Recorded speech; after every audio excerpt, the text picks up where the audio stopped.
తెలంగాణ రాష్ట్రంలో వచ్చేంత జీతం వచ్చేంత అంగన్వాడీలు ఏ రాష్ట్రంలో కూడా లేరు. ఏ స్టేట్లో కూడా మనం ఇచ్చే జీతం ఏ రాష్ట్రం కూడా ఇస్తలేదు.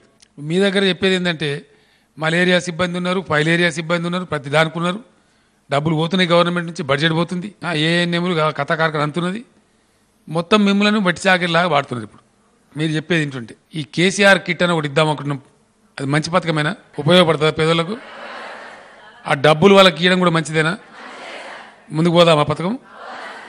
సో అది బాగుంటుందని అనుకుంటున్నాము.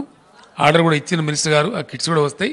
రేపు రాబోయే తరం చాలా బాగుండాలి, మంచిగా ఉండాలి, కొంచెం ఆరోగ్యంగా ఉండాలి అంటే అన్ని రకాలుగా మనం వాళ్ళని సవరించుకోవాలనే ఉద్దేశంతో దీన్ని ప్రవేశపెడుతున్నారు.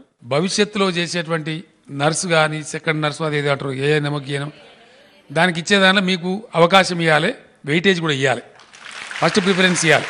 మీ దాంట్లో చదువుకున్న వాళ్ళు కూడా ఉంటారు కాబట్టి కొంత అవసరం అనుకుంటే ఏజ్ కూడా రిలాక్స్ చేయాలి. వాళ్ళు ఆల్రెడీ పని చేస్తారు కాబట్టి ఏజ్ కూడా వయసు కూడా రిలాక్సేషన్ ఇచ్చి ఇమీడియట్ భర్తీ చేయండి, ఇమీడియట్ రిక్రూట్ చేయండి. మీరు పెట్టి మందులు డబల్ చేసినాం. అంతకుముందు దానికి చాలా ఎక్కువ బడ్జెట్ కేటాయించి, అంతకుముందు 100 కోట్లు సార్ 200 కోట్లు కేటాయించి మందులు లేదు అని అనకుండా ఉండాలి అనే కాడికి తెచ్చినాం. ఇంకా జరగాల్సింది చాలా ఉన్నది అందులో. మేము అనుకుంటున్న, నేను ఊహిస్తున్నది ఏంటంటే మనం ఈ డబ్బులు ఒక మంచి కిట్టు ఆ పిల్లలకు ఆమెకు బెనిఫిట్ అంతా ఉంది కాబట్టి ఇప్పుడు డబుల్ అయిద్దని చెప్పి నేను ఆశిస్తున్నాను. గవర్నమెంట్ హాస్పిటల్లో 2 లక్షలు ఉండేది 4 లక్షలకు వస్తుంది. మొదలు పెంచినప్పుడు వాళ్ళకి ఎంత పెంచినాం? అంగన్వాడికి ఎంత పెంచాను హరీష్? ఫస్ట్ స్టెప్లో 4,000 పెంచారు.